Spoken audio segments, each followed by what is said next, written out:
के लिए प्रयत्नशील है। और वहीं दूसरी तरफ आप लोगों को और भी कुछ चीज़ें बताना चाहूँगा।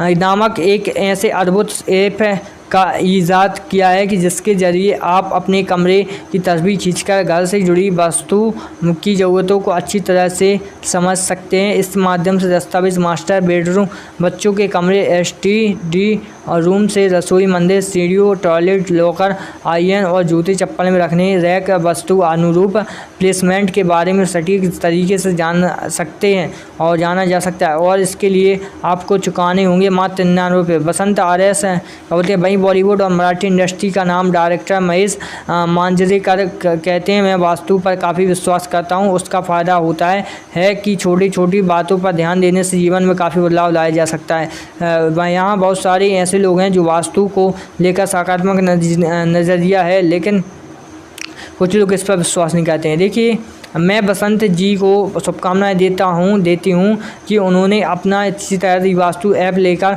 जहाँ अपने घर को कोई फ़ोटो खींचकर पोस्टर करेंगे तो वहीं बदले में आपको अपने घर की वास्तु पे हर दिशा में तरीके से बताई जाएगी और ये ऐप आपको अच्छे जिसमें सबसे ज़्यादा फायदा मिलेगा।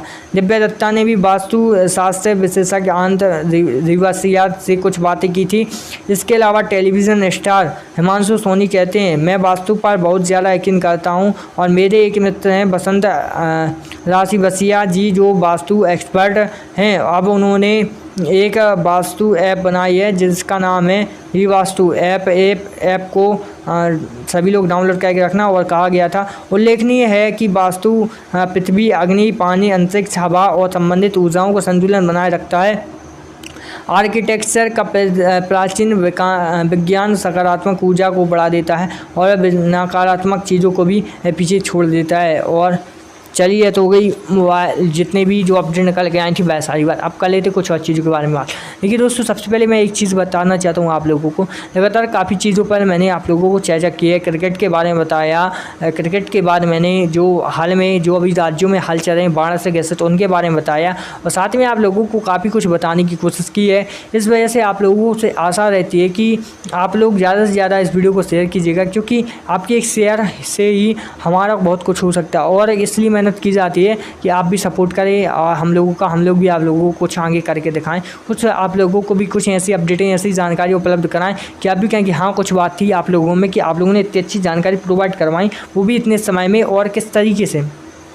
देखिए, यहाँ देश से लेकर विदेश तक की जानकारियाँ साझा की हैं। कनाडा से लेकर, पंजाब से लेकर, भारत से लेकर, ऑस्ट्रेलिया से लेकर, क्रिकेट बल्लेबाजों से लेकर, मौसम विभाग से लेकर और जो भ्रष्टाचार से लेकर, सच्चाई से लेकर, सड़कों से लेकर, रेल से लेकर, सड़कों से लेकर, बस स्टैंड से लेकर, यानी जो आने जाने का जो चालन होता है उसके बारे में, यानी हर एक चीज़ पर हम लोग चर्चा करते हैं और आगे भी चर्चा करते रहेंगे। बाकी एक चीज़ और मैं आप लोगों के साथ कहना चाहूँगा कि आप किसी भी चीज़ पर ध्यान दें, लेकिन तरीके से दें और किसी भी टारगेट को यदि आप पूरा करना चाहते हो तो बड़ी शिद्दत और मेहनत से करें। यदि आपको कभी सफलता पानी है, यदि आपको सफलता पानी है तो पूरा काम शिद्दत से करना पड़ेगा और शिद्दत से मेहनत करनी पड़ेगी। जो भी आप काम शिद्दत से मेहनत से करते हो उसमें आप जो सफलते होते हो। बाकी रही न्यूज़ की बात, तो देखिए आप लोगों को मैंने मध्य प्रदेश की न्यूज़ बताई, उत्तर प्रदेश की न्यूज़ बताई, उत्तराखंड की न्यूज़ बताई, झारखंड की न्यूज़ बताई, राजस्थान की न्यूज़ बताई, पूरी इंडिया की बात बताई, चुनाव के जो नतीजे उसके बारे में बताया, साथ में जो अभी राजनीति का हालचाल चल रहा है मध्य प्रदेश, उत्तर प्रदेश, राजस्थान, बिहार, झारखंड, हर जगह के बारे में बताया और विपक्ष कैसे एक दूसरे पर वार कर रहा है, बीजेपी किस तरीके से सभी को पीछे छोड़कर आगे बढ़ना चाहती है, आम आदमी पार्टी कैसे बीजेपी को गिराना चाहती है हर जगह और अपना कब्जा जमाना चाहती है। यानी सभी जो एक दूसरे पर लगातार मेहनत कर रहे हैं, प्रहार कर रहे हैं, लेकिन देखते हैं आगे क्या होता है।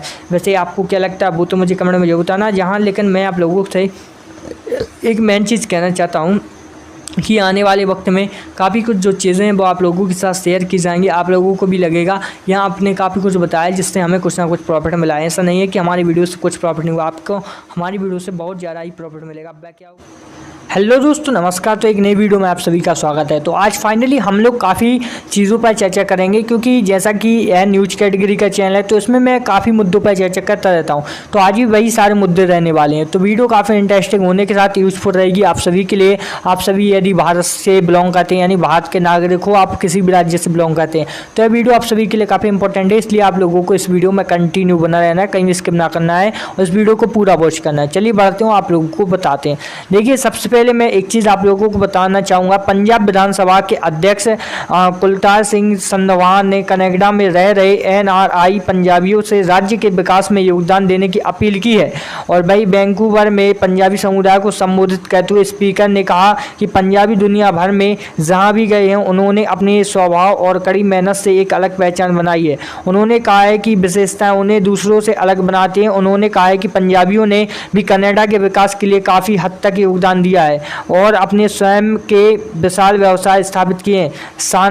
संधवान में कहा कि अब यहाँ उनकी जिम्मेदारी है कि अपनी मातृभूमि के विकास के लिए कैसी भूमिका निभाएं। अपने संबोधन के दौरान स्पीकर में कनाडा में रहने वाले पंजाबियों से अपील की कि पंजाब में अपनी विकासात्मक पहल शुरू करें। उन्होंने कहा कि पंजाब भले ही अपनी मातृभूमि से हजारों मील दूर रहते हैं लेकिन अपनी आत्मा पंजाब में रहती है। उन्होंने कहा कि उनकी सफलता हर पर पंजाब को गर्व है।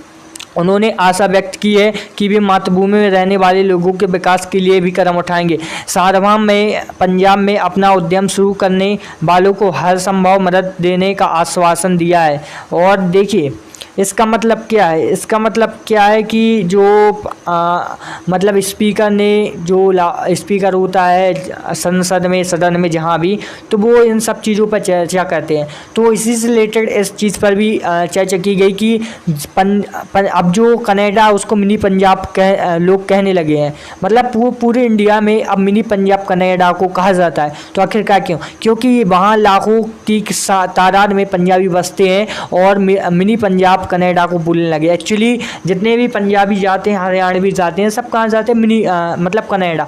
तो वहाँ मिनी पंजाब बोलने लगे हैं कनाडा को, जबकि यह दूसरा देश है। तो ऐसा क्यों है? क्योंकि यहाँ लाखों की तादाद में पंजाबी जाते हैं और वहाँ और अपना जो रहने का अंदाज़ा है और जो अपने घर वगैरह उन्होंने सब वहीं पर, यानी अपना पूरा रहवास वहीं बना लिया है, इसलिए उसे मिनी पंजाबी बोलते हैं कनाडा को। इस चीज़ को आप लोग ध्यान रखें। अब चलिए बात करते हैं इसी को लेकर अब कुछ और चीज़ों पर। पंजाब से जो लोग गए हैं कनाडा तो वहाँ तो मिनी पंजाब उसको कहने लगे हैं। साथ में वहाँ जो पंजाब के निवासी हैं वो वहाँ जाकर अपना जो योगदान रहा वो उन्होंने देने की पूरी कोशिश की विकास के कार्यों में। जैसा कि मैंने अभी आप लोगों को बताया, वहाँ की सरकार भी पंजाबियों का सादर आमंत्रित करती रहती है और साथ में उन लोगों को धन्यवाद भी कहती है। क्योंकि सबसे ज़्यादा जहाँ तारीफ़ की जाती है तो पंजाबियों की जाती है। एक्चुअली आप लोगों को मालूम होगा कि मिनी पंजाब बोलते हैं कनाडा को। कनाडा में का विकास का पूरा सहयोग जाता है पंजाबी को, क्योंकि पंजाबियों ने पूरा सहयोग किया, जिस वजह से वहाँ के लोगों ने शुक्रिया कहा था। और साथ में दूसरी करने के लिए राजनीतिक द्वेष को प्रोत्साहन मिल रहा है, इसलिए वह राजभवन को स्पष्ट करने का आग्रह कर रहे हैं। ज्ञापन में यह भी कहा गया है कि अगर विधानसभा की सदस्य सहायता के लिए द्विपक्षीय और बहुपक्षीय लेनदारों से संपर्क करने का निर्णय करेगी। एशिया डेवलपमेंट बैंक के अध्यक्ष मासातुत्सुगो अकाबावा ने पाकिस्तान से आने वाली खबर बेहद चिंताजनक है और मेरी संवेदनाएं भीषण बाढ़ प्रभावित पीड़ितों और उनके परिवारों के साथ हैं। पासा के मुताबिक शुरुआती अनुमान बताते हैं कि अर्थव्यवस्था को 2 ट्रिलियन रुपया तक का नुकसान हुआ है। वित्त मंत्री मिर्ज़ा इस्माइल ने प्रधानमंत्री शहबाज शरीफ के बीच परामर्श के दौरान आपातकालीन बाढ़ राहत सहायता पैकेज के लिए IMF तक पहुंचने पर विचार किया गया है। वित्त मंत्रालय के एक सूत्र ने कहा, मिर्ज़ा इस्माइल ने बाढ़ से प्रबंधित बैठक में दौरान IMF के वित्त पोषण का मुद्दा उठाया, जिसमें थल सेनाध्यक्ष जनरल कमर जावेद बाजवा भी शामिल थे। इस्माइल के अनुसार 2 वित्तीय साधन थे जिन पर इस समय विचार किया जा रहा था। हालांकि उन्होंने कहा कि चूँकि चर्चा पर विमर्श प्रारंभिक चरण में है, IMF से संपर्क करने के लिए अभी तक कोई निर्णय नहीं लिया गया है। IMF ने पहले अप्रैल 2020 में देश को कोविड-19 महामारी से निपटने में मदद करने के लिए रैपिड फाइनेंसिंग इंस्ट्रूमेंट के तहत पाकिस्तान के लिए $1.4 अरब के आपातकालीन वित्त में घोषणा मंजूरी दी थी। विशेषज्ञों का कहना है कि ISMF से अप्रैल 2020 में RSFI के समान एक शर्त रखी गई थी, जिसके चलते कार्रवाई आर्थिक जो भी चीज़ें हैं वो नहीं की गई थी। अब कहते हैं अमेरिका में अगस्त में रोजगार वृद्धि। देखिए, अमेरिका में निजी कंपनियों ने अगस्त में 1,32,000 नई नौकरियां बनाई, जो श्रम बाजार में धीमी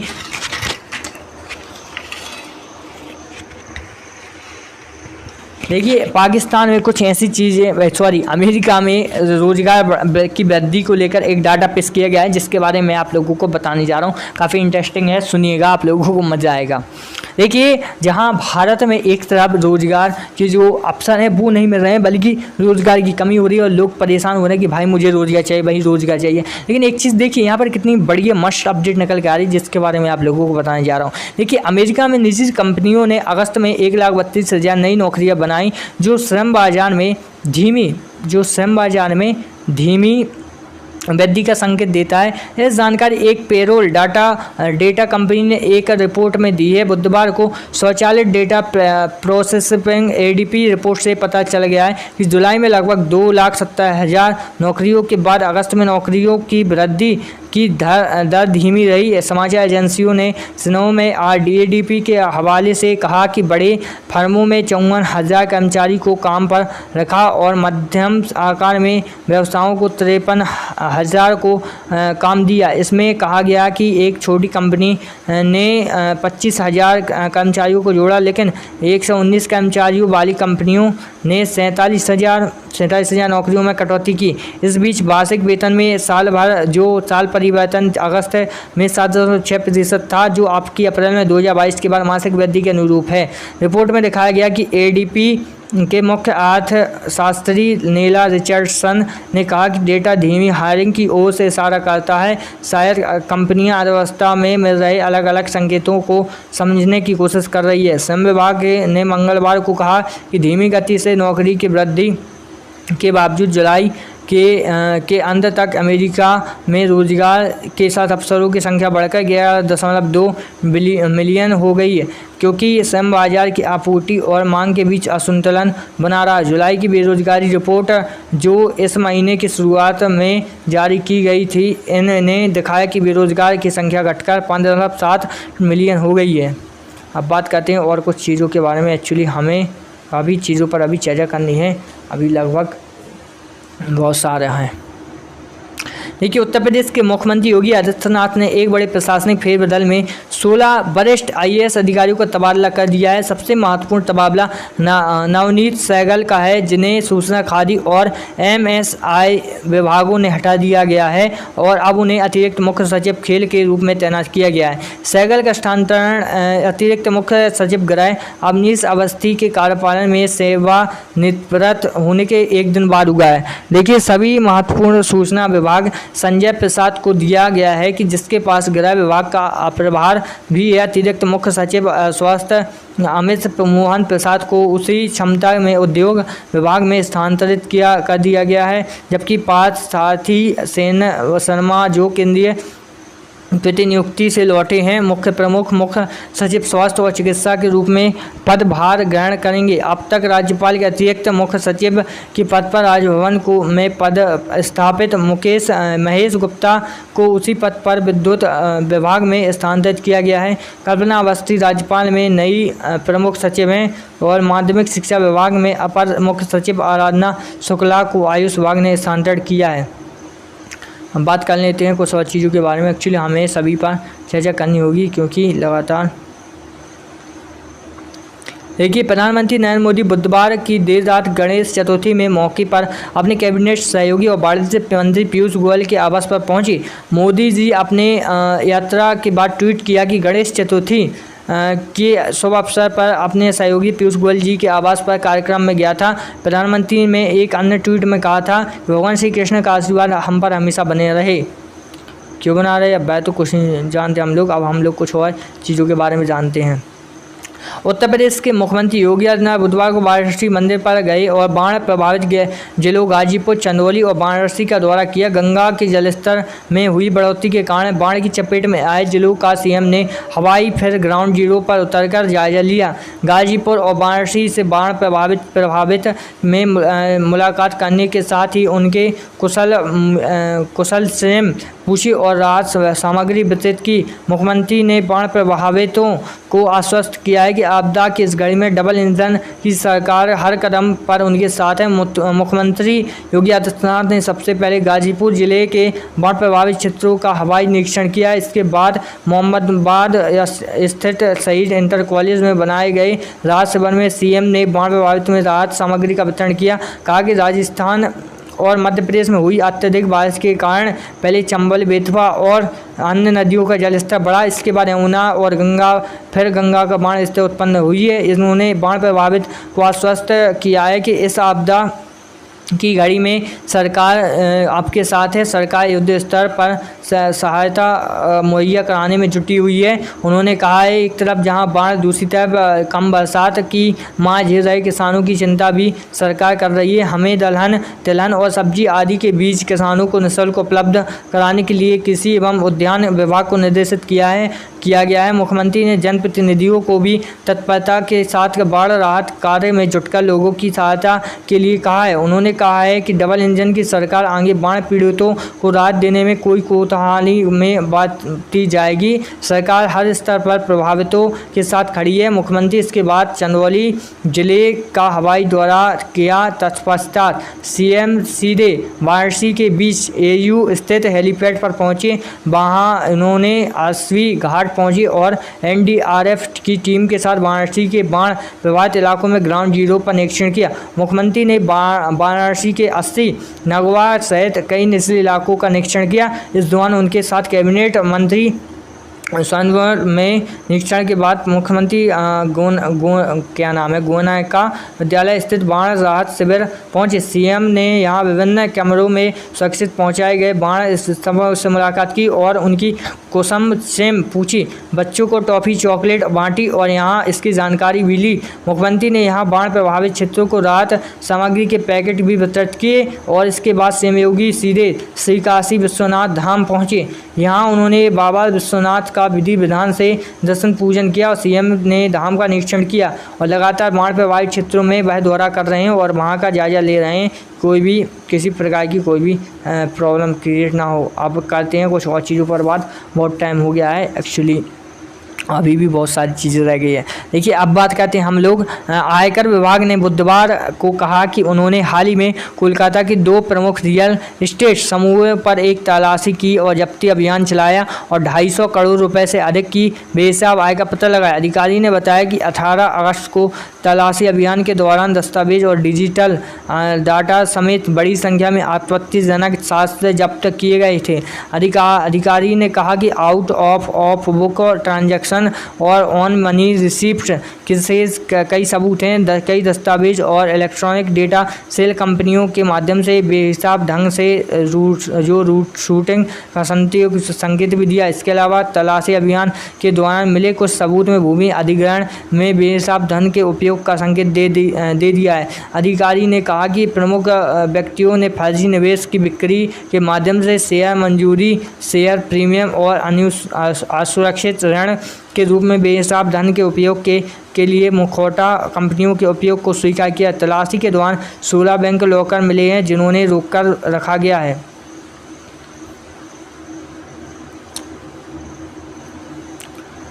अब हम कर लेते हैं कुछ और चीज़ों पर बात।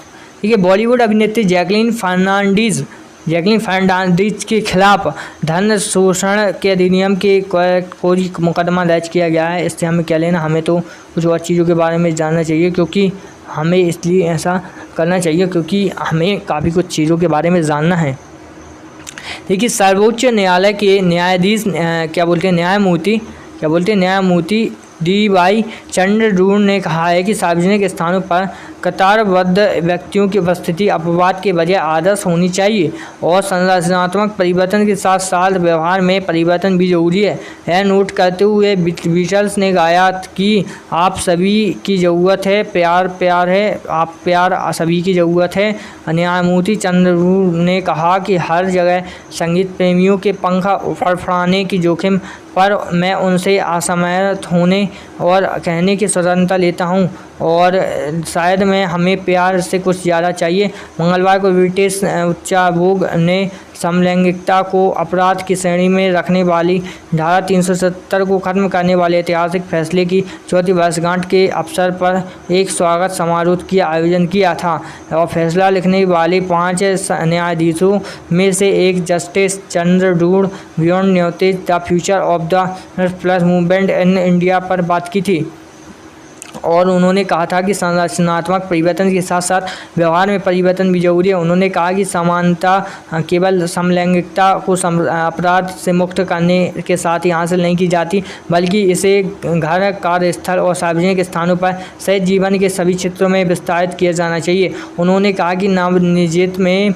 लिया गया फैसला महत्वपूर्ण है, लेकिन हमें अभी लंबा रास्ता तय करना है। न्यायमूर्ति चंद्रचूड़ ने कहा कि कतारबद्ध लोगों को ऐतिहासिक रूप से सार्वजनिक स्थानों तक पहुंचने के अधिकार से वंचित किया है। उनका आनंद लेने के लिए तो छोड़िए और सार्वजनिक स्थलों पर कतारबद्ध व्यक्तियों की उपस्थिति अपवाद की बजाय आदर्श होनी चाहिए और उन्होंने इस बात पर जोर दिया है कि इस सरल लेकिन महत्वपूर्ण कार्य की सिद्धि नवनिर्वाचित के साथ निर्णय में फूंक देगी और यह केवल कानून की काला अक्षर नहीं है बल्कि परिवर्तन होने चाहिए, बल्कि प्रत्येक भारतीय दल के जो आत्मा हमें होना चाहिए। उन्होंने रेखांकित किया है कि व्यक्तिगत स्वतंत्रता चुनने की स्वतंत्रता है कि हम आप कौन किससे प्यार करते हैं और ऐसा जीवन जीने के लिए जो ना केवल उत्पीड़न के डर के बिना बल्कि पूरे दिल से खुशी रूप से अपने हमारे सबसे प्राथमिक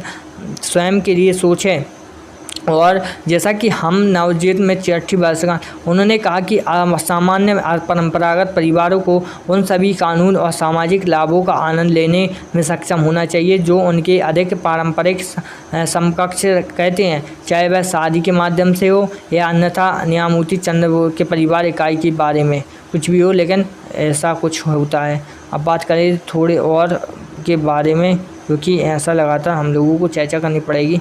हम लोग अब 12 मिनट और हैं तो देखते हैं। देखिए, पश्चिम बंगाल में तृणमूल कांग्रेस नेतृत्व भले ही राष्ट्रीय अपराध रिकॉर्ड ब्यूरो की ताज़ा रिपोर्ट में कोलकाता को देश के सभी महानगरों में सबसे सुरक्षित शहर का दर्जा दिए जाने का दावा कर रहा हो, लेकिन विपक्षी नेताओं और कानूनी विशेषज्ञों ने बताया कि यही रिपोर्ट पूरी पश्चिम बंगाल में महिलाओं के खिलाफ अपराधों की खतरनाक दर को भी उजागर करती है। NCRB की रिपोर्ट के अनुसार 2021 में देश भर से महिलाओं के खिलाफ एसिड हमलों की संख्या 174 थी। उन्होंने कहा कि कई बार जो राज्य के वकील ज्योतिर्थ प्रसाद खान ने कहा कि महिलाओं के खिलाफ अपराधों के समग्र परिदृश्य के संदर्भ में पश्चिम बंगाल एक अच्छी तस्वीर पेश नहीं करता। उन्होंने कहा कि उत्तर प्रदेश, राजस्थान और महाराष्ट्र के बाद महिलाओं के खिलाफ कुल अपराधों में 35,884 क्या बोलते हैं जो भी है नाम। गौरतलब है कि हेमंत सोरेन ने मुख्यमंत्री रहते हुए रांची के अनगढ़ा में नाम 88 डिसमिल के क्षेत्रफल वाली पत्थर खदान लीज पर ली थी और भाजपा ने इसे ऑफिस को ऑफ प्रॉफिट लाभ का पद और जनप्रतिनिधित्व कानून के उल्लंघन का मामला बताते हुए राज्यपाल के पास शिकायत की थी। राज्यपाल ने इस पर चुनाव पर आयोग का मतगणना मांगा था और आयोग ने शिकायतकर्ता और हेमंत सोरेन को नोटिस जारी कर इस मामले में उनसे जवाब मांगा और दोनों के पक्ष सुनने के बाद चुनाव आयोग ने बीते गुरुवार को राजभवन में मतगणना भेजकर उनकी विधानसभा सदस्यता रद्द करने की सिफारिश की थी और चुनाव आयोग का यह मंतव्य राजभवन के पास और अधिकारियों के इस बारे में राजभवन 7 दिनों में कुछ भी नहीं कर सका है। और अब हमें लगातार काफ़ी कुछ के बारे में चर्चा करें। दिल्ली विधानसभा में नेता प्रतिपक्ष रणबीर सिंह बुदौड़ी और नेतृत्व में भाजपा विधायकों ने गुरुवार के मुख्यमंत्री अरविंद केजरीवाल के इस्तीफे की मांग करते हुए उनके निवास के बाहर धरना किया। नेता प्रतिपक्ष के मुताबिक विधानसभा विपक्ष में सवालों के जवाब देने की मुख्यमंत्री अरविंद केजरीवाल ने हिम्मत नहीं है, इसलिए जब भी इन सवालों पर जवाब मांगा गया विपक्षी विधायकों को मार्शल बुलाकर सदन से बाहर करा दिया गया। जाहिर है कि मुख्यमंत्री खुद इस सारे भ्रष्टाचार के संरक्षक हैं और इसलिए उन्होंने इस पद पर बने रहने की कोई अधिकार नहीं है। इसके साथ ही भाजपा विधायकों ने कहा कि विधानसभा के विशेष सत्र के 500 दिन उन्हें निकाल के केजरीवाल सरकार ने लोकतंत्र की हत्या की है। मुख्यमंत्री अपने बाप को कट्टर ईमानदार कहते हैं, लेकिन उनके उप मुख्यमंत्री के खिलाफ सीबीआई ने FIR दर्ज की और एक अन्य वरिष्ठ मंत्री 3 महीने से जेल में है।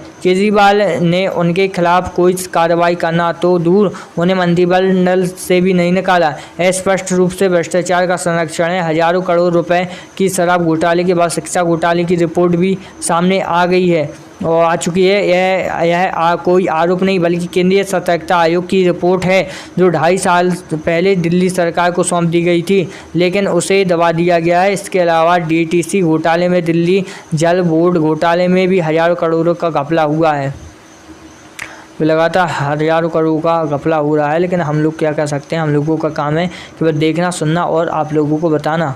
अब चलिए अब बात करते हैं इसके बाद। दिल्ली को मुख्यमंत्री अरविंद केजरीवाल ने गुरुवार को कहा कि उनके डिप्टी मनीष सिसोदिया के आवास पर CBI की छापेमारी के बाद से आम आदमी पार्टी का वोट शेयर 4% बढ़ गया है। लेकिन केजरीवाल ने विश्वास प्रस्ताव पर विधानसभा को संबोधित करते हुए कहा कि मनीष सिसोदिया पर छापेमारी के बाद गुजरात में आपका वोट शेयर 4% बढ़ा है। गिरफ्तारी के बाद यह 6% तक पहुंच जाएगा। उप मुख्यमंत्री केजरीवाल ने सिसोदिया का बचाव करते हुए कहा कि जांच एजेंसी जानती है कि वह निर्दोष हैं, फिर भी उनके खिलाफ कुल 13 मामले दर्ज किए गए हैं। उन्होंने कहा कि आप उनके 49 विधायक के खिलाफ मामले दर्ज हैं। उन्होंने कहा कि सिसोदिया के खिलाफ फर्जी मुकदमे दर्ज किए गए हैं। सिसोदिया ने जाँच का स्वागत किया है, लेकिन मानहानि के मामले में धमकी नहीं दी। CBI ने सिसोदिया के आवास पर छापा मारा और उनके गांव में गई और उनके बैंक लॉकर की तलाशी की, लेकिन कुछ नहीं मिला। केजरीवाल ने विश्वास प्रस्ताव पर बात करते हुए कहा, हम सब यह साबित करने के लिए आज एक विश्वास प्रस्ताव लाए हैं कि ऑपरेशन लोटस विफल हो जाएगा। हमारे किसी भी विधायक ने पाला नहीं बदला है। उन्होंने कहा है कि आगे से कोई प्रॉब्लम रहेगी उसके लिए सरकार तो जिम्मेदार होगी, लेकिन हमें पूरी कोशिश करनी। अब और भी कुछ केजरीवाल ने कहा कि क्या स्कूल और अस्पताल बनाने की चाहत में कुछ गलत है। वे भाजपा विधायकों को खरीदने पर 20 करोड़ रुपए से 50 करोड़ रुपए खर्च कर रहे हैं और जो उनकी नज़र में गलत नहीं है। मेरे दोनों बच्चे IIT में पढ़ते हैं। मैं चाहता हूं कि भारत में हर बच्चे को समान शिक्षा मिले। जी हाँ, और यहाँ पर इस बीच उपाध्यक्ष राखी बिरलान ने के साथ बहस के बाद भाजपा के 3 विधायक को पूरे सत्र के लिए विधानसभा के बाहर कर दिया गया। इसके तुरंत बाद भाजपा के बाकी विधायक ने वॉकआउट किया। दिल्ली विधानसभा में केजरीवाल द्वारा पेश किया गया विश्वास प्रस्ताव ध्वनि मत से पारित हो गया है और भी कुछ चीज़ें हैं जिनको हमें देखना होगा।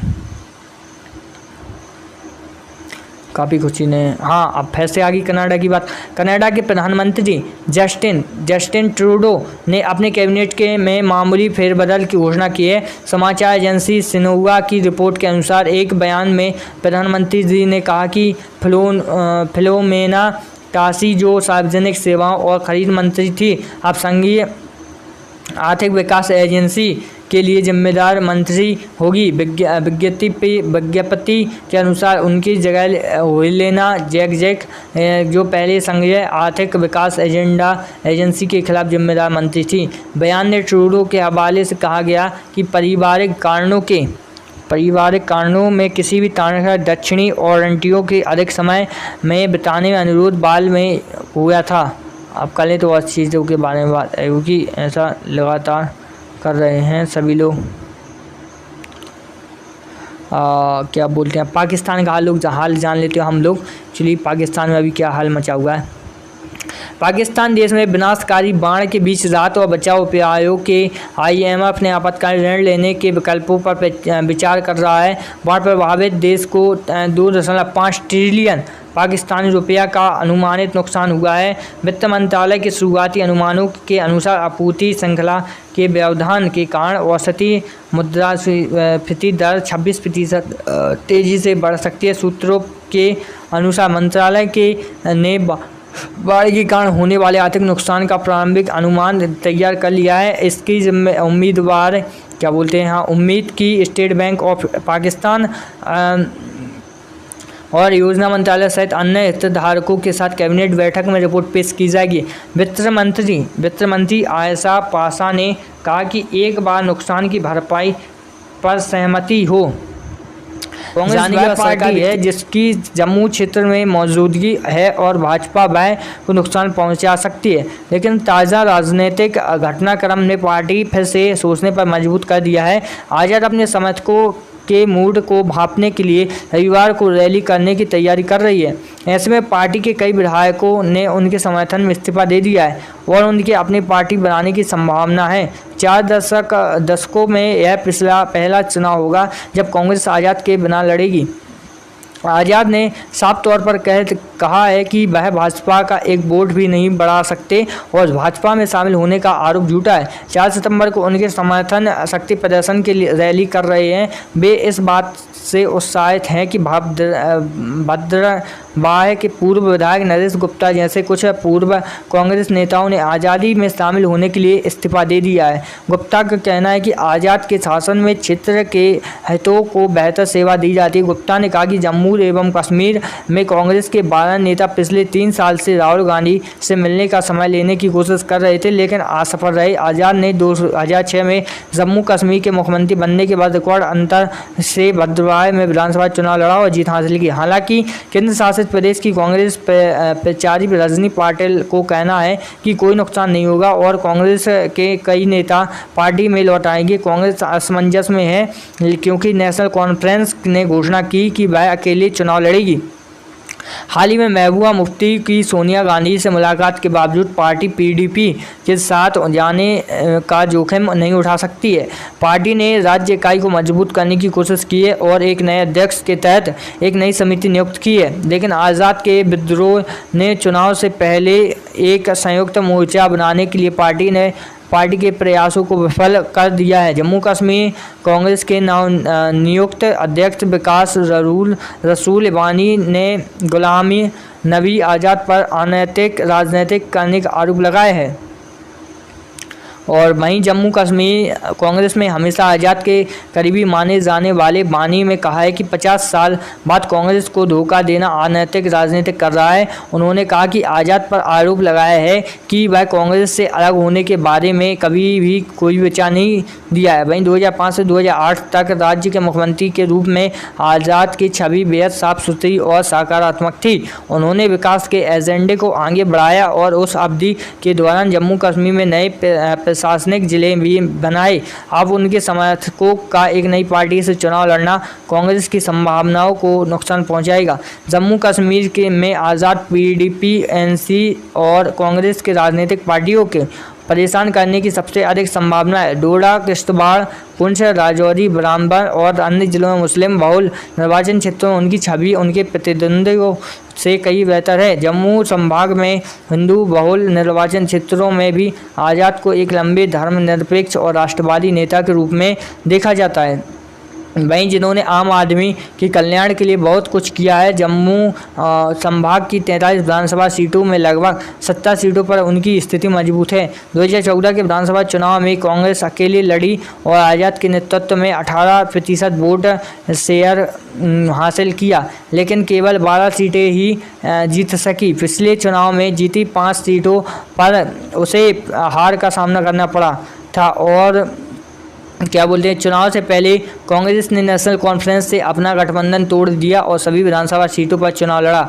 अब बात कर लेते कुछ और चीज़ों पर। एक्चुअली हमें बहुत सी चीज़ों पर भी बात करनी है।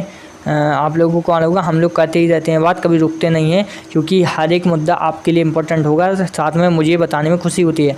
झारखंड के देवघर एयरपोर्ट से प्लेन और IST में घुसकर जवान क्लियरेंस लेने पर भाजपा के 2 सांसद निशिकांत दुबे और मनोज तिवारी, दिल्ली के भाजपा नेता कपिल मिश्रा सांसद को 2 बेटों सहित 9 लोगों के खिलाफ FIR दर्ज कराई थी, क्योंकि इन लोगों ने एयरक्राफ्ट जो है जल्दी उतरवा दिया था। अब बात करते हैं और कुछ के बारे में, बिहार के बारे में, नीतीश कुमार के बारे में। भाजपा से अलग होकर लालू प्रसाद की पार्टी राजद से मिलकर महागठबंधन की सरकार बनाने में के बाद नीतीश कुमार ने भाजपा के खिलाफ मोर्चा खोल लिया है और रखा है।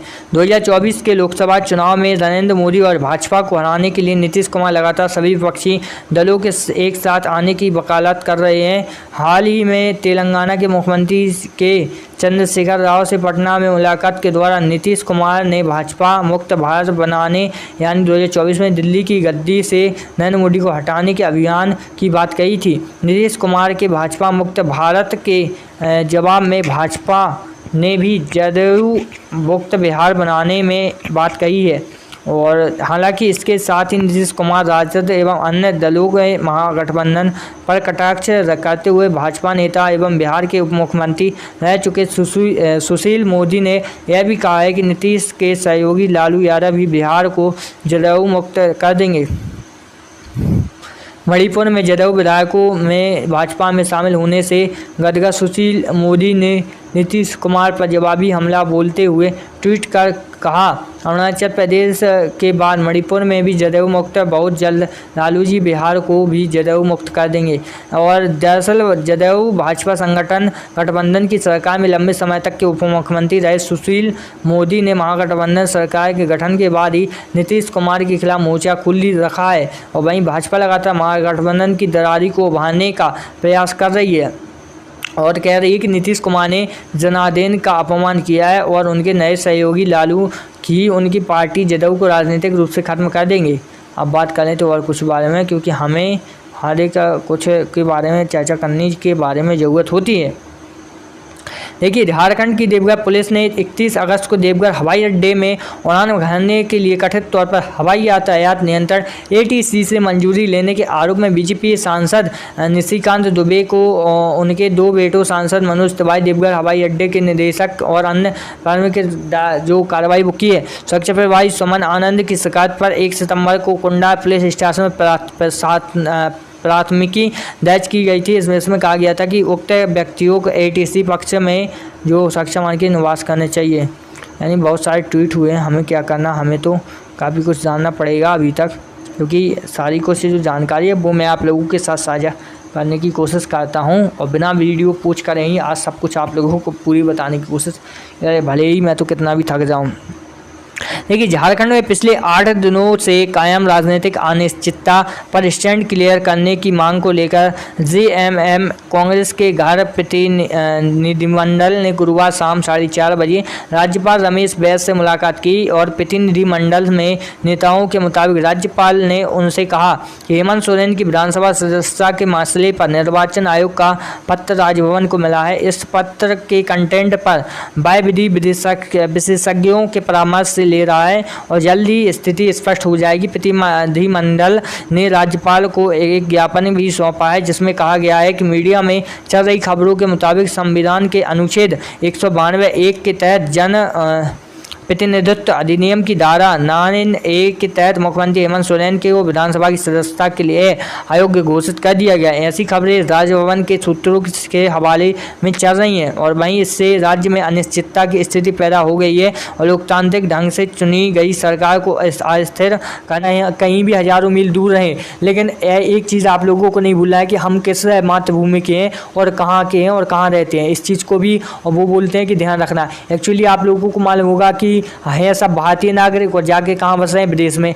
तो भाई अभी मैंने आप लोगों को बताया कि भाई बोला है यहाँ के मंत्रियों नेताओं ने कि आप कहीं भी चले जाएं देश से, लेकिन आप अपने देश को मत भूलिएगा और देश का हमेशा मदद कीजिएगा जब भी ज़रूरत पड़े और जब भी ज़रूरत पड़े अपने देश में आ जाइएगा। तो ऐसी कुछ हर संभव मदद करने की कोशिश नेताओं मंत्रियों ने की है जो कनाडा में जाकर रहने लगे हैं लोग। एक्चुअली आप लोगों को मालूम होगा कि पंजाब और कनाडा, जो पंजाब से कनाडा जाते हैं और हरियाणा से कनाडा, यानी ज़्यादा तो पूरे इंडिया के, लेकिन ज़्यादातर आप लोगों को वहाँ पंजाब के लोग ही मिलेंगे। अब हम लोग अब कुछ और चीज़ों पर बात करते हैं। देखिए, संयुक्त राज्य अमेरिका में भारतीय राजदूत तरणजीत सिंह संधू ने कहा कि भारत और अमेरिका 5 प्रमुख क्षेत्रों में घनिष्ठ संबंध विकसित कर रहे हैं जो दोनों देशों के लिए मददगार साबित हो सकते हैं। तरणजीत सिंह संधू ने शनिवार को अमृतसर का दौरा किया। अमृतसर में रहने वाले संधू ने स्वर्ण मंदिर में मत्था टेका और शिरोमणि गुरुद्वारा प्रबंधक कमेटी के प्रधान कार्यालय तेजा सिंह समुंदरी हॉल का दौरा किया, जिसका नाम उनके दादा तेजा सिंह समुंदरी के नाम पर रखा गया था। उन्होंने कहा कि भारत और अमेरिका दोनों रक्षा और रणनीतिक मामलों, स्वास्थ्य देखभाल, पर्यावरण सहित ऊर्जा, जलवायु परिवर्तन, सौर बैटरी प्रौद्योगिकी, IT, डिजिटल स्टार्टअप और इनोवेशन आदि के क्षेत्रों में एक मजबूत और घनिष्ठ संबंध विकसित कर रहे हैं। उन्होंने कहा कि अमेरिका में आपूर्ति की जाने वाली जेनेरिक दवाओं में 55% भारत में निर्मित होती है, जो कि विशेष रूप से मुद्रास्फीति के दौरान सस्ती दवा पे अपार क्षमता को दर्शाता है। तो एक्चुअली इसका भी मतलब आप लोग समझ गए होंगे। अब और कुछ अपडेटों के बारे में बात करेंगे, क्योंकि यहाँ हमारा काम है आप लोगों को बताना कि भारत में क्या हाल चल रहा है, और इसी की वजह से मैं आप लोगों को बताने को। देखिए, देवघर एयरपोर्ट की सुरक्षा के मामले में मुकदमा दर्ज होने पर झारखंड के मुख्यमंत्री पर पलटवार करते हुए भाजपा सांसद मनोज तिवारी ने कहा कि अंकिता की मदद करने से नाराज हेमंत सोरेन ने उनके स्थानीय सांसद निशिकांत दुबे और अन्य भाजपा के नेताओं के खिलाफ गलत तरीके से FIR दर्ज करवाया है, लेकिन इस मुकदमे की वजह से अंकिता को इंसाफ दिलाने की उनकी लड़ाई बंद नहीं होगी। एक्चुअली आप लोगों को मालूम होगा कि अभी भारत में क्या से क्या मचा हुआ है, कुछ बोल नहीं सकते। बाकी देवघर एयरपोर्ट की सुरक्षा को खतरे में डालने के देवघर के DC के आरोप में पूरी तरह से खारिज करते हुए मनोज तिवारी ने कहा कि वहाँ के स्थानीय सांसद निशिकांत दुबे देवघर एयरपोर्ट के चेयरमैन हैं और वह स्वयं मनोज तिवारी नागरिक स्वयं उद्यान मंत्रालय से जुड़ी संसद की स्थायी समिति के सदस्य हैं और उन्होंने किसी भी तरह के नियमों का उल्लंघन नहीं किया है।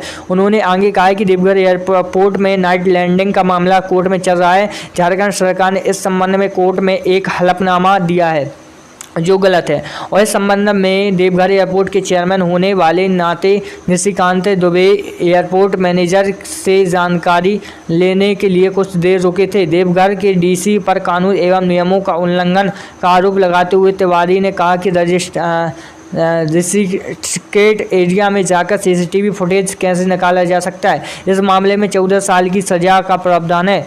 उन्होंने इस मामले में मुकदमा दर्ज करवाने की बात कहते हुए कहा कि इस पूरे मसले पर निशिकांत दुबे विस्तार से जानकारी दे चुके हैं। वही इस मसले पर मीडिया द्वारा पूछे गए सवाल का जवाब देते हुए भाजपा राष्ट्रीय प्रवक्ता संबंधित पात्रा ने कहा कि इस मसले पर तकनीकी पक्ष की जो जानकारी सांसद निशिकांत ने ट्वीट कर अपना बयान देकर कहा कि इसके साथ ही उन्होंने भी राज्य की हेमंत सोरेन सरकार पर हमला बोलते हुए कहा कि झारखंड में सरकार नादारद है और अंकिता के साथ जिस प्रकार का जघन्य अपराध हुआ है उस पर कार्रवाई करने की बजाय अंकिता के घर जाकर उनके परिजनों को समता की मदद करने के लिए भाजपा नेताओं ने बात कही है। अब बात कर लेते हैं हम लोग राजनीति को लेकर। एक्चुअली क्या है कि अभी भारत देश में कई राज्य ऐसे जहाँ पर विधानसभा और लोकसभा के चुनाव होने हैं, और BJP और कांग्रेस के साथ अन्य जो विपक्षी दल हैं, जैसे पार्टियां माने तो जैसे आम आदमी पार्टी और भी कई सारी पार्टियां जो एक दूसरे के विपक्ष में है और लगातार चुनाव जीतने की हर संभव कोशिश की जा रही है, चाहे वो किसी भी योजनाओं से रिलेटेड हो या कुछ भी हो।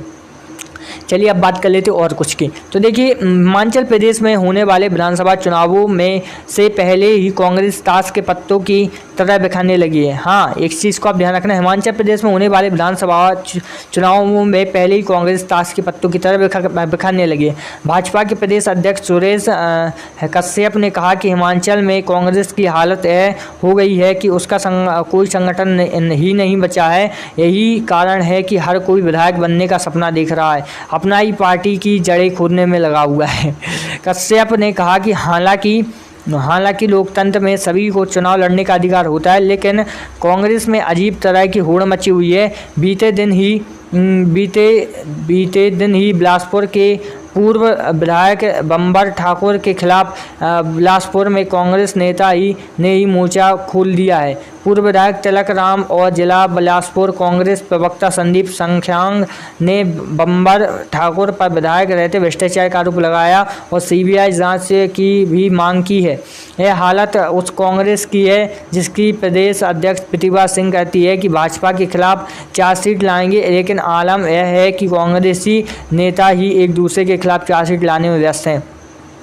भाजपा के प्रदेश अध्यक्ष ने कहा कि चुनाव नज़दीक आते ही कांग्रेस ने हिमाचल की जनता के सामने 10 गारंटियां पेश की और ये गारंटियां हिमाचल प्रदेश के किसी नेता ने बल्कि छत्तीसगढ़ के मुख्यमंत्री भूपेश बघेल ने की। यह दिखाता है कि कांग्रेस के पास हिमाचल में एक भी चेहरा ऐसा नहीं है जिस पर जनता भरोसा कर सके और जो खुद को नेता समझते हैं उनमें एक दूसरे के पीछे ढकेलने ही की होड़ मची है। इसलिए उसे हिमाचल के चुनावों में घोषणाएं करवाने के लिए दूसरे राज्य के मुख्यमंत्री को बार बार बुलाना पड़ रहा है। कांग्रेस में अनुशासनहीनता की स्थिति यह है कि कोई प्रदेश अध्यक्ष तक नहीं सुनता। वहीं प्रतिभा सिंह प्रतिपक्ष मुकेश अग्निहोत्री, विधायक सुखविंदर सिंह और सुक्खू और क्या बोलते हैं होली और सिटिंग विधायक तक पार्टी छोड़ आज भारतीय जनता पार्टी में आ रहे हैं। यह दिखाता है कि देश के अन्य राज्यों की तरह अब हिमाचल भी कांग्रेस मुक्त होने जा रहा है। वहीं आईएएस क्या बोलते हैं, अब सभी प्रकार का सब चीज़ें होता है। हमें तो क्या करना, हमें तो सारी चीज़ों को जानना है, समझना है। विश्व के प्रमुख केंद्रीय बैंकों के द्वारा निर्मित बढ़ती ब्याज दरों के वातावरण तथा बढ़ती मुद्रास्फीति के पश्चात भी दलाल स्ट्रीट में आज बढ़त रही। इस माह में भारतीय शेयर बाजार में अन्य शेयर बाजारों की तुलना में सबसे अच्छा प्रदर्शन किया है एवं इसमें बैंक निफ्टी और की कई महीनों की नई ऊंचाई का महत्वपूर्ण योगदान रहा है। अच्छी जीडीपी, अच्छी वृद्धि दर और जीएसटी संग्रह तथा शक्तिशाली पीएमआई आंकड़े ने भी मार्केट में तेजी की स्थिति को बल प्रदान दिया है। आज जैसा कि देश का शेयर बाजार बढ़ता बंद हुआ है, वहीं शेयर बाज़ार की क्यों हम बात कर रहे हैं, हमें तो कुछ और चीज़ों की बात करना है एक्चुअली है, तो हम लोग बात करते ही रहते हैं। आप कुछ डैमों के बारे में बात करना चाहते हैं। देखिए, ज्ञान एवं मोक्ष की भूमि, धार्मिक एवं पर्यटन की दृष्टि से महत्वपूर्ण शहर गया में हर वर्ष लाखों हिंदू, बौद्ध एवं जैन श्रद्धालु आते हैं। इनमें बड़ी संख्या उन श्रद्धालुओं की होती है जो अपने पितरों एवं मोक्ष दिलाने की कामना के साथ पिंडपान, स्नान एवं तर्पण के लिए यहाँ पूछते हैं। विश्व प्रसिद्ध विष्णुपद मंदिर के निकट मोक्षदायिनी फल्गु नदी में सतही जल का प्रवाह बरसात के कुछ भाग को छोड़कर शेष दिनों में नगण्य होने के कारण देश विदेश से आने वाले श्रद्धालुओं को काफ़ी परेशानी होती थी और वहीं इसके समाधान के लिए विष्णुपद मंदिर के पास फल्गु नदी में सलूमर जल उपलब्ध कराने के लिए बिहार सरकार ने राज्य के पहले रबर डैम का निर्माण कराया है। इसका शिलान्यास मुख्यमंत्री ने पिछले 22 सितंबर को किया था। बिहार के जल संसाधन मंत्री संजय कुमार झा ने बताया कि नवनिर्मित रबर डैम अब लोकार्पण के लिए तैयार हैं। उन्होंने बताया कि मुख्यमंत्री नीतीश कुमार 8 सितंबर को रबर डैम का उद्घाटन कर जनता को समर्पित करेंगे। पौराणिक कथाओं के मुताबिक गया जी की तीर्थ एवं स्वयं भगवान श्री राम अपने परिवार के साथ पिता के निमित्त पिंडदान के लिए आए थे, जहां कहा जाता है कि इस दौरान माता सीता से मिले श्राप के कारण फल्गु में सतही जल का प्रवाह नगण्य हो जाएगा। लेकिन अब रबर डैम के निर्माण से विष्णुपद मंदिर के पास फल्गु नदी में सलूबा जल उपलब्ध रहेगा। झा ने बताया कि बिहार में पहली बार परंपरागत कंक्रीट डैम के साथ निर्माण कराया जाएगा, जिसका पर्यावरण पर कोई प्रतिकूल प्रभाव नहीं पड़ेगा। योजना की पूरी तरह रूपरेखा आईटीआई रूढ़ी विशेषज्ञों द्वारा स्थल निरीक्षण के उपरांत दी गए परामर्श को ध्यान में रखते हुए तैयारी की गई थी। योजना के तहत मंदिर के 300 मीटर निम्न प्रवाह में फल्गु नदी की बाएं तट पर 411 मीटर लंबा, 95.5 मीटर चौड़ा और 3 मीटर ऊंचा रबर डैम का निर्माण कराया गया। इसमें फल्गु नदी के सतही एवं उपसतही का जल प्रवाह को रोककर जल का संचयन किया गया है और पानी के समय समय पर प्रतिस्थापन के लिए बोरवेल की स्थापना भी की गई है। वहीं सतही जल के प्रवाह को रोकने के लिए 1031 मीटर लंबाई में सीट पाइल और 300 मीटर में ड्राम बॉल का प्रावधान किया गया है। इसके साथ ही जल संसाधन विभाग द्वारा फल्गु नदी के दूसरे किनारे दाएं तट पर स्थित सीताकुंड की तरफ श्रद्धालुओं के पैदल जाने के लिए 411 मीटर लंबे स्टील ब्रिज का निर्माण और फल्गु में बाएं तट की तरफ एक जबकि दाएं तट की तरफ 2 घाटों का निर्माण भी कराया जाता है। जहाँ ने कहा कि पवित्र सीताकुंड छोड़िए, ऐसा हमें कुछ और चीज़ों पर आप जो है बात करनी चाहिए। एक्चुअली हमें राजनीति से रिलेटेड बात करनी चाहिए, हमें और सब चीज़ों से क्या लेना है। देखिए, जम्मू कश्मीर परिसीमन आयोग का गठन 6 मार्च 2020 को किया गया था और इसमें अपना अंतिम आदेश 5 मई 2022 को पारित किया गया था। आयोग को 2011 की जनगणना के आधार पर और जम्मू कश्मीर पुनर्गठन अधिनियम 2019 के भाग 5 के प्रावधानों और परिसीमन के प्रावधानों के अनुसार केंद्र शासित प्रदेश में विधानसभा और संसदीय निर्वाचन क्षेत्रों के परिसीमन का काम सौंपा गया था। आयोग की अध्यक्षता सुप्रीम कोर्ट के सेवानिवृत्त न्यायाधीश न्यूनतम रंजना प्रकाश को देसाई, मुख्य सचिव चुनाव आयुक्त सुशील चंद्रा और जम्मू कश्मीर का चुनाव आयुक्त के शर्मा ने की थी।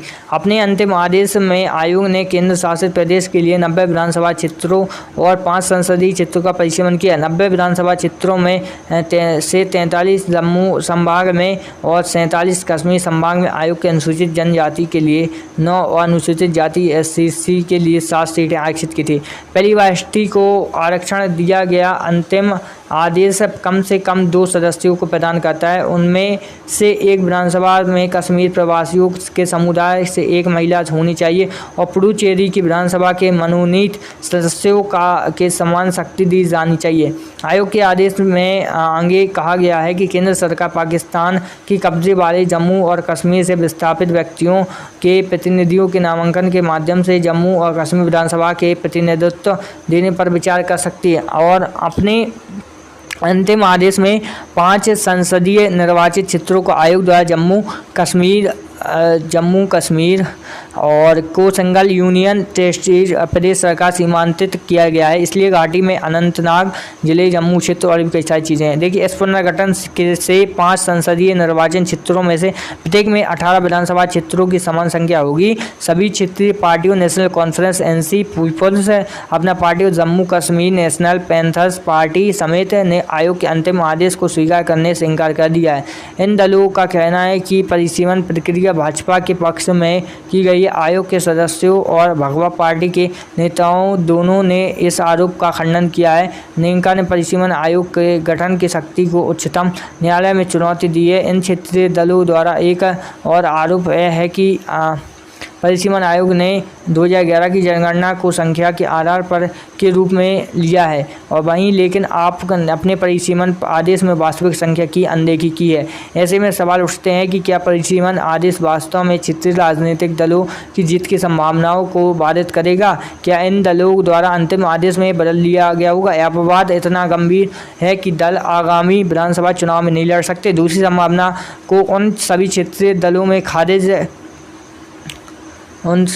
कर दिया है जिन्होंने सुप्रीम कोर्ट के आदेश को रद्द न करने पर ही विधानसभा चुनाव लड़ने का फैसला किया है। क्या अंतिम आदेश भाजपा के पक्ष में? अगर ST और प्रवासी कश्मीरियों को आरक्षण देना BJP के पक्ष में, उसके प्रतिद्वंद पहले ही आधा चुनाव हार चुके हैं भाजपा के हिंदू पार्टी के रूप में देखा जाता है। और दिलचस्प बात यह है कि सभी 9 SC ST मुख्य रूप से मुस्लिम मतदाताओं से बनी घाटी केंद्रित राजनीतिक दलों के कारण जम्मू संभाग के लिए सीटों की संख्या पिछली 37 से बढ़कर 43 हो गई है। जोन के मुख्य समस्या पिछली संसदीय सदस्यीय विधानसभा में घाटी में 46, लद्दाख में 4 और जम्मू का संभाग में 47 सीटें हैं। और यहाँ आप दूसरी चीज़ों पर बात कर लेते हैं। इस पर तो हमने बात कर ली। क्या होता है कि हमें सभी चीज़ों पर बात करना आवश्यक रूप से ठीक रहता है। लगातार आप लोगों को बताना पड़ता है कि क्या करें क्या ना करें, जिसके चलते आपको प्रॉफिट हो। चलिए अब बात करते हैं जम्मू कश्मीर के पूर्व मुख्यमंत्री गुलाम नबी आज़ाद के बाहर होने के बाद कांग्रेस 2 मोर्चा एक अपने झुंड को देकर साथ रखने के लिए और साथ ही केंद्र शासित प्रदेश में भाजपा को चुनौती देने के लिए पर लड़ रही है। मांझी ने बताया कि राज्यपाल ने जल्द से जल्द इस मुद्दे पर सब कुछ स्पष्ट कर दिए जाने के बाद क्या लिखा है, पर सब कुछ स्पष्ट कर दिया, आश्वासन दिया है। राज्यपाल मिलने वाले प्रतिनिधि मंडल में कांग्रेस सांसद गीता कोड़ा, धीरज साहू और फतेह खान ने कहा कि महिलाओं के खिलाफ समग्र अपराधों की श्रेणी में दुष्कर्म, हत्या, दहेज हत्या, एसिड हमला, हत्या यानी काफ़ी कुछ होता है। भाजपा नेता और पश्चिम बंगाल की पार्टी के विशेष पर्यवेक्षक अमित मालवीय ने इस मुद्दे पर मुख्यमंत्री ममता बनर्जी को आड़े हाथ लेते हुए कहा कि एनसीबी ने कहा था कि यूनिटी ब्यूरो टीम यानी काफ़ी कुछ चीज़ें हैं जो कहा गया था। आप कर लेते हैं कुछ और चीज़ों के बारे में बात, एक्चुअली थोड़ा और निकालना है समय। अब बात कर लेते हैं कुछ और चीज़ों के बारे में, लेकिन क्या बताएं, बोलते बोलते सही रहते हैं, लेकिन आप लोगों को समझाना चाहिए, न्यूज़ मीडिया कर्मी है ना। चलिए बताते हैं। करेला ब्लास्टर्स ने बुधवार को यहाँ इंदिरा गांधी एथलेटिक स्टेडियम के में ग्रुप डी मैच में आंगन फुटबॉल की टीम को 2-0 से हराकर डूरंड कप के क्वार्टर फाइनल के लिए क्वालिफाई कर लिया है। मोहब्बत एमएन में आरिता दास को ने केरला की जीत में 1-1 गोल का योगदान दिया है। वही सामने वाली टीम ने गोल दागने में नाकामी रही और मैच में शुरू होने के लिए दोनों टीमों में शानदार खेल दिखाया। टीमों ने एक दूसरे को पाले में जाकर अटैक करने में ध्यान दिया। केवीएफसी ने विभिन्न मोहन और मोहम्मद अजहर के साथ मिडफील्ड को नियंत्रित करना शुरू किया और वहीं आगे चलकर भी आप लोगों को काफ़ी पहला गोल एमएन ने करके टीम को 1-0 की बढ़त से दिलाई। उसके बाद आदित्य दास को दूसरा गोल दागकर मैच को केरला ब्लास्टर्स के पक्ष में दिया। ब्लास्टर्स ने 7 अंकों के साथ नॉकआउट के लिए क्वालिफाई किया, जबकि एफटी के पास टेबल और टॉपर्स उड़ीसा के खिलाफ एसपी के खिलाफ एक मैच शेष है जो 4 सितंबर को खेला जाएगा। अब बात करें तो कुछ और चीज़ों के बारे में। सबसे पहले बहुत सी चीज़ें जो हमें अभी जानना है। देखिए, ऑस्ट्रेलिया के पूर्व हरफनाम मौला खिलाड़ी शेन वॉटसन का मानना है कि भारत के स्टाइलिश बल्लेबाज विराट कोहली क्रिकेट के ब्रेक के बाद मानसिक और शारीरिक रूप से तरोताज़ा हो गए होंगे और आगामी एशिया कप में फिर से कोहली अपना सर्वश्रेष्ठ प्रदर्शन करेंगे। कोहली T20 प्रारूप में एशिया कप के लिए भारतीय टीम में वापसी कर रहे हैं। वह आखिरी बार जुलाई में इंग्लैंड के दौरे पर दौरान राष्ट्रीय टीम में खेले थे और उसके बाद उन्होंने वेस्टइंडीज़ और जिम्बाब्वे के खिलाफ वनडे मैचों में आराम दिया गया था। नवंबर 2019 के बाद अंतर्राष्ट्रीय क्रिकेट में शतक नहीं बनाने के बाद कारण कोहली लंबे समय तक खराब फॉर्म से गुजर रहे थे। अगर यह दुबई में 28 अगस्त को पाकिस्तान के खिलाफ मैच में खेलते हैं तो जिसे क्रिकेट में दुनिया में सबसे बड़ी प्रतिद्वंदिता कहा जाता है, तो यह कोहली का 100वां T20 मैच होगा। बोस्टन ने ICC रिव्यू शो में कहा था कि इस महीने क्रिकेट के ब्रेक लेने के बाद एशिया कप में वह बेहतर करेंगे, जो यह जानते हुए कि ऑस्ट्रेलिया T20 विश्व कप बहुत जल्द ही होने वाला है। कोहली ने इस साल भारत के खिलाफ सिर्फ 16 मैच खेले हैं, जिनमें से 4 T20 मैच थे। निश्चित रूप से उन्हें उस ब्रेक से मानसिक शारीरिक रूप से मजबूत होने में मदद मिली होगी। उन्होंने कहा, आप देख सकते हैं कि IPL के दौरान भी उनकी ऊर्जा थोड़ी कम हो गई थी। आप बता सकते हैं कि 4 उन्हें कितनी कोशिश, लेकिन हमें चमक बिखेरने के लिए काफ़ी चीज़ों का सामना करना पड़ता है। अब कुछ और चीज़ों का भी सामना करना पड़ेगा एक्चुअली। देखिए, लगभग 7 महीनों के बाद अपना पहला मैच खेलते हुए दीपक चाहर थोड़े नर्वस थे, लेकिन वह अपनी सटीक लेंथ में जिम्बाब्वे के साथ बल्लेबाजी करने में कामयाब रहे। चाहर ने कहा कि गेंदबाजी कहते हुए थोड़ी परेशान हुई, क्योंकि जब आप 6.5 महीने के बाद एक अंतर्राष्ट्रीय मैच खेल रहे हो तो आप हमेशा नर्वस होते रहोगे और यहाँ आने वाले से मैच से 4 से 5 अभ्यास के मैच खेला थे।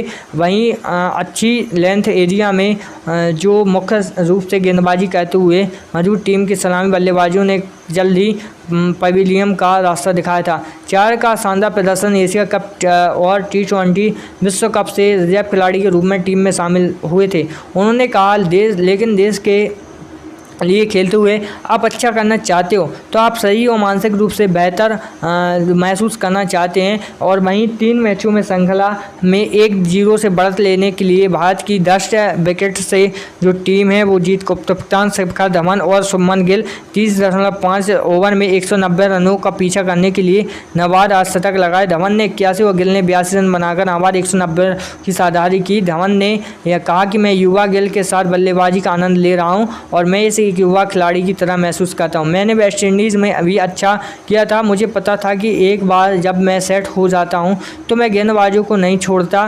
गिल के साथ मेरी लय अच्छी तरह से व्यवस्थित हो गई है। जिस तरह से बल्लेबाजी करते हैं वह देखना अच्छा लगता है। उन्होंने अर्धशतक को बड़े स्कोर में बदलने की निरंतर दिखाई दे रहा। शिखर धवन ने स्लिप 2 अच्छे कैच लपके और 4 के अंतर्राष्ट्रीय प्रभावशील हो गए। अभी भी थोड़ी और चीज़ों पर हमें चर्चा करनी है। एक्चुअली अभी भी कुछ थोड़ा रह गया है, बाकी चलिए बढ़ते हैं, आप लोगों को बताते हैं। देखिए, पिस्टल शूटर राहुल जाखड़ ने शूट ऑफ विजय में होने के लिए अपनी लय को बनाए रखा, क्योंकि भारतीय निशानेबाजों ने गुरुवार को निशानेबाजी 2022 में पैरा स्पोर्ट विश्व कप में अपने अभियान की शुरुआत करने के हुए स्वर्ण सहित 3 पदक जीते। जानकारी के अनुसार 574 में 14 गुणा के स्कोर के दूसरे स्थान पर क्वालिफाई करने वाली जाखड़ ने मिश्रित 25 मीटर पिस्टल एचएस में फाइनल किया था। जबकि जाखड़ ने भारत में पैरालंबित समिति से कहा था कि अद्भुत फाइनल था। फाइनल के दौरान 2 खराबी का सामना करने के बावजूद मैं स्वर्ण जीतकर बहुत खुश हूँ। नवंबर में सभी महत्वपूर्ण विश्व चैंपियनशिप से पहले यह एक अच्छा अनुभव था। पूजा अग्रवाल ने 14 अंकों के साथ कांस्य पदक अपने नाम किया। पैरालंपिक चैंपियन आवनी लेखार में भी पहला दिन R2 महिलाओं metre air rifle standing SH एक इवेंट और में दिखाई दी। शीर्ष स्थान पर क्वालिफाई करने वाली 20 वर्षीय निशानेबाज ने दक्षिण कोरिया के नवंबर 2008 के स्वर्ण पदक बीच में पीछे कुल स्कोर के साथ रजत पदक का दावा किया। लीजिए हेमंत क्या बोलते हैं, और भी कई सारी चीज़ें हैं, लेकिन इन सबको छोड़कर हमें कुछ और चीज़ें के बारे में जानना चाहिए। एक्चुअली देखिए, विश्व के प्रमुख केंद्रीय बैंकों ने द्वारा निर्मित ब्याज दरों में वातावरण के साथ कटौती की है। वहीं यहाँ पर आपको बताएं, तकनीकी आधार पर निफ्टी ने बुलिश कैंडल स्थिर बनाया है, जबकि निफ्टी 70,500 के ऊपर टिका हुआ था। और वहीं शक्तिशाली आधार है कि निफ्टी दैनिक चार्ट के मिडिल बेलिंगर में अद्भुत काम कर रहा है। और वहीं जानकर बेहद चौंकाने वाली लग सकती है कि एक वास्तु महारूप प्राचीन विज्ञान से जुड़ी समस्त ऊर्जाओं के संतुलन में दुनिया भर के लोगों को पहुंचाने सवालों के जवाब देने की मुख्यमंत्री अरविंद केजरीवाल ने हिम्मत नहीं है। इसलिए जब भी इन सवालों पर जवाब मांगा गया, विपक्षी विधायकों को मार्शल बुलाकर सदन से बाहर करा दिया गया। जाहिर है कि मुख्यमंत्री खुद इस सारे भ्रष्टाचार के संरक्षक हैं और इसलिए उन्होंने इस पद पर बने रहने की कोई अधिकार नहीं है। इसके साथ ही भाजपा विधायकों ने कहा कि विधानसभा की विशेष सत्र के 500 दिन उन्हें निकाल के केजरीवाल सरकार ने लोकतंत्र की हत्या की है। मुख्यमंत्री अपने बाप को कट्टर ईमानदार कहते हैं, लेकिन उनके उप मुख्यमंत्री के खिलाफ CBI ने FIR दर्ज की और एक अन्य वरिष्ठ मंत्री 3 महीने से जेल में है। केजरीवाल ने उनके खिलाफ कोई कार्रवाई करना तो दूर, उन्हें मंत्रिमंडल से भी नहीं निकाला। स्पष्ट रूप से भ्रष्टाचार का संरक्षण है। हजारों करोड़ रुपए की शराब घोटाले के बाद शिक्षा घोटाले की रिपोर्ट भी सामने आ गई है और आ चुकी है। यह कोई आरोप नहीं बल्कि केंद्रीय सतर्कता आयोग की रिपोर्ट है, जो 2.5 साल पहले दिल्ली सरकार को सौंप दी गई थी, लेकिन उसे दबा दिया गया है। इसके अलावा DTC घोटाले में, दिल्ली जल बोर्ड घोटाले में भी हजारों करोड़ों का घपला हुआ है। लगातार हजारों करोड़ का घपला हो रहा है, लेकिन हम लोग क्या कर सकते हैं। हम लोगों का काम है कि बस देखना, सुनना और आप लोगों को बताना। अब चलिए अब बात करते हैं इसके बाद। दिल्ली को मुख्यमंत्री अरविंद केजरीवाल ने गुरुवार को कहा कि उनके डिप्टी मनीष सिसोदिया के आवास पर CBI की छापेमारी के बाद से आम आदमी पार्टी का वोट शेयर 4% बढ़ गया है। लेकिन केजरीवाल ने विश्वास प्रस्ताव पर विधानसभा को संबोधित करते हुए कहा कि मनीष सिसोदिया पर छापेमारी के बाद गुजरात में आपका वोट शेयर 4% बढ़ा है। गिरफ्तारी के बाद यह 6% तक पहुंच जाएगा। उप मुख्यमंत्री केजरीवाल ने सिसोदिया का बचाव करते हुए कहा कि जांच एजेंसी जानती है कि वह निर्दोष हैं, फिर भी उनके खिलाफ कुल 13 मामले दर्ज किए गए हैं। उन्होंने कहा कि आप उनके 49 विधायक के खिलाफ मामले दर्ज हैं।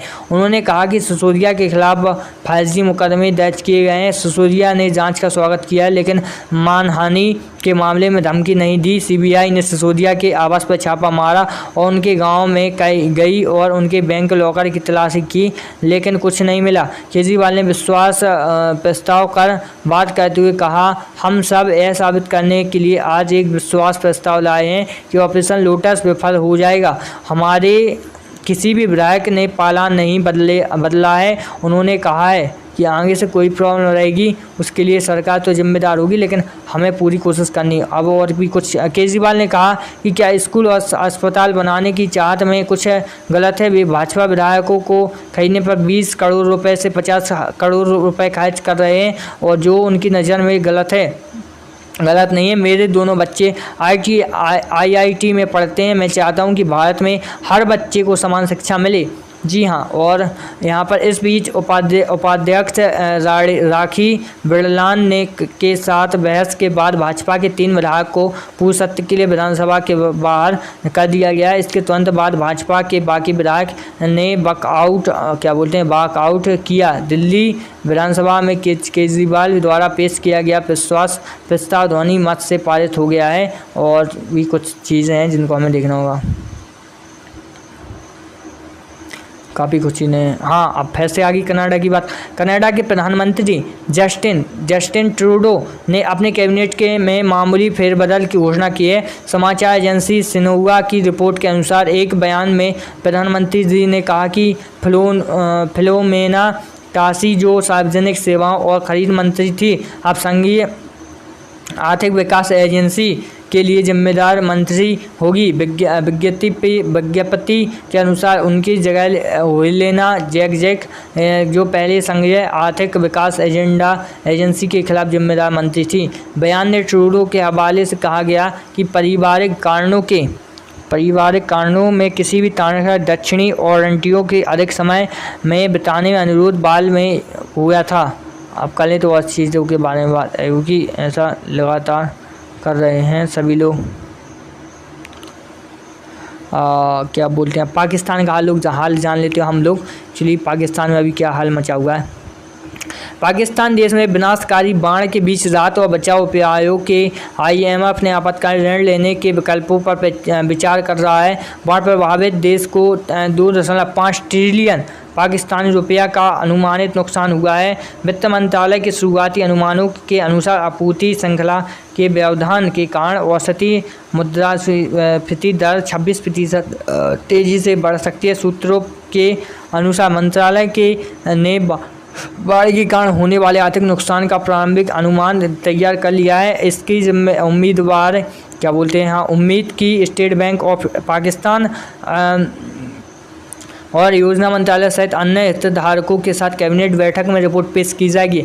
वित्त मंत्री आयशा पासा ने कहा कि एक बार नुकसान की भरपाई पर सहमति हो। कांग्रेस पार्टी है जिसकी जम्मू क्षेत्र में मौजूदगी है और भाजपा वह को नुकसान पहुंचा सकती है, लेकिन ताज़ा राजनीतिक घटनाक्रम ने पार्टी फिर से सोचने पर मजबूर कर दिया है। आज़ाद अपने समर्थकों के मूड को भांपने के लिए रविवार को रैली करने की तैयारी कर रही है। ऐसे में पार्टी के कई विधायकों ने उनके समर्थन में इस्तीफा दे दिया है और उनकी अपनी पार्टी बनाने की संभावना है। 4 दशकों में यह पहला चुनाव होगा जब कांग्रेस आज़ाद के बिना लड़ेगी। आज़ाद ने साफ तौर पर कहा है कि वह भाजपा का एक वोट भी नहीं बढ़ा सकते और भाजपा में शामिल होने का आरोप झूठा है। 4 सितंबर को उनके समर्थन शक्ति प्रदर्शन के लिए रैली कर रहे हैं। वे इस बात से उत्साहित हैं कि भद्रवाह के पूर्व विधायक नरेश गुप्ता जैसे कुछ पूर्व कांग्रेस नेताओं ने आज़ादी में शामिल होने के लिए इस्तीफा दे दिया है। गुप्ता का कहना है कि आज़ाद के शासन में क्षेत्र के हितों को बेहतर सेवा दी जाती है। गुप्ता ने कहा कि जम्मू एवं कश्मीर में कांग्रेस के 12 नेता पिछले 3 साल से राहुल गांधी से मिलने का समय लेने की कोशिश कर रहे थे, लेकिन असफल रहे। आज़ाद ने 2006 में जम्मू कश्मीर के मुख्यमंत्री बनने के बाद रिकॉर्ड अंतर से भद्रवाह में विधानसभा चुनाव लड़ा और जीत हासिल की। हालांकि केंद्र शासित प्रदेश की कांग्रेस प्रचारी रजनी पाटिल को कहना है कि कोई नुकसान नहीं होगा और कांग्रेस के कई नेता पार्टी में लौट आएंगे। कांग्रेस असमंजस में है क्योंकि नेशनल कॉन्फ्रेंस ने घोषणा की कि वह अकेले चुनाव लड़ेगी। हाल ही में महबूबा मुफ्ती की सोनिया गांधी से मुलाकात के बावजूद पार्टी पीडीपी के साथ जाने का जोखिम नहीं उठा सकती है। पार्टी ने राज्य इकाई को मजबूत करने की कोशिश की है और एक नए अध्यक्ष के तहत एक नई समिति नियुक्त की है, लेकिन आज़ाद के विद्रोह ने चुनाव से पहले एक संयुक्त मोर्चा बनाने के लिए पार्टी के प्रयासों को विफल कर दिया है। जम्मू कश्मीर कांग्रेस के नवनियुक्त अध्यक्ष विकास रसूल वानी ने गुलाम नबी आज़ाद पर अनैतिक राजनीति करने का आरोप लगाया है। और वहीं जम्मू कश्मीर कांग्रेस में हमेशा आज़ाद के करीबी माने जाने वाले वानी में कहा है कि 50 साल बाद कांग्रेस को धोखा देना अनैतिक राजनीति कर रहा है। उन्होंने कहा कि आज़ाद पर आरोप लगाया है कि वह कांग्रेस से अलग होने के बारे में कभी भी कोई विचार नहीं दिया है। वहीं 2005 से 2008 तक राज्य के मुख्यमंत्री के रूप में आज़ाद की छवि बेहद साफ सुथरी और सकारात्मक थी। उन्होंने विकास के एजेंडे को आगे बढ़ाया और उस अवधि के दौरान जम्मू कश्मीर में नए प्रशासनिक जिले भी बनाए। अब उनके समर्थकों का एक नई पार्टी से चुनाव लड़ना कांग्रेस की संभावनाओं को नुकसान पहुंचाएगा। जम्मू कश्मीर में आज़ाद पीडीपी, एनसी और कांग्रेस के राजनीतिक पार्टियों के परेशान करने की सबसे अधिक संभावना है। डोडा, किश्तवाड़, पुंछ, राजौरी, बरामबार और अन्य जिलों में मुस्लिम बहुल निर्वाचन क्षेत्रों में उनकी छवि उनके प्रतिद्वंदियों से कई बेहतर है। जम्मू संभाग में हिंदू बहुल निर्वाचन क्षेत्रों में भी आज़ाद को एक लंबे धर्मनिरपेक्ष और राष्ट्रवादी नेता के रूप में देखा जाता है। वहीं जिन्होंने आम आदमी के कल्याण के लिए बहुत कुछ किया है। जम्मू संभाग की 43 विधानसभा सीटों में लगभग 70 सीटों पर उनकी स्थिति मजबूत है। 2014 के विधानसभा चुनाव में कांग्रेस अकेली लड़ी और आज़ाद के नेतृत्व में 18% वोट शेयर हासिल किया, लेकिन केवल 12 सीटें ही जीत सकी। पिछले चुनाव में जीती 5 सीटों पर उसे हार का सामना करना पड़ा था। और चुनाव से पहले कांग्रेस ने नेशनल कॉन्फ्रेंस से अपना गठबंधन तोड़ दिया और सभी विधानसभा सीटों पर चुनाव लड़ा। अब बात कर लेते कुछ और चीज़ों पर। एक्चुअली हमें बहुत सी चीज़ों पर भी बात करनी है। आप लोगों को कौन होगा, हम लोग करते ही रहते हैं बात, कभी रुकते नहीं हैं, क्योंकि हर एक मुद्दा आपके लिए इंपॉर्टेंट होगा, साथ में मुझे बताने में खुशी होती है। झारखंड के देवघर एयरपोर्ट से प्लेन और IST में घुसकर जवान क्लियरेंस लेने पर भाजपा के 2 सांसद निशिकांत दुबे और मनोज तिवारी, दिल्ली के भाजपा नेता कपिल मिश्रा सांसद को 2 बेटों सहित 9 लोगों के खिलाफ FIR दर्ज कराई थी, क्योंकि इन लोगों ने एयरक्राफ्ट जल्दी उतरवा दिया था। अब बात करते हैं और कुछ के बारे में, बिहार के बारे में, नीतीश कुमार के बारे में। भाजपा से अलग होकर लालू प्रसाद की पार्टी राजद से मिलकर महागठबंधन की सरकार बनाने के बाद नीतीश कुमार ने भाजपा के खिलाफ मोर्चा खोल लिया है और रखा है। 2024 के लोकसभा चुनाव में नरेंद्र मोदी और भाजपा को हराने के लिए नीतीश कुमार लगातार सभी विपक्षी दलों के एक साथ आने की वकालत कर रहे हैं। हाल ही में तेलंगाना के मुख्यमंत्री के चंद्रशेखर राव से पटना में मुलाकात के दौरान नीतीश कुमार ने भाजपा मुक्त भारत बनाने यानी 2024 में दिल्ली की गद्दी से नरेंद्र मोदी को हटाने के अभियान की बात कही थी। नीतीश कुमार के भाजपा मुक्त भारत के जवाब में भाजपा ने भी जदयू मुक्त बिहार बनाने में बात कही है। और हालांकि इसके साथ ही नीतीश कुमार राजद एवं अन्य दलों के महागठबंधन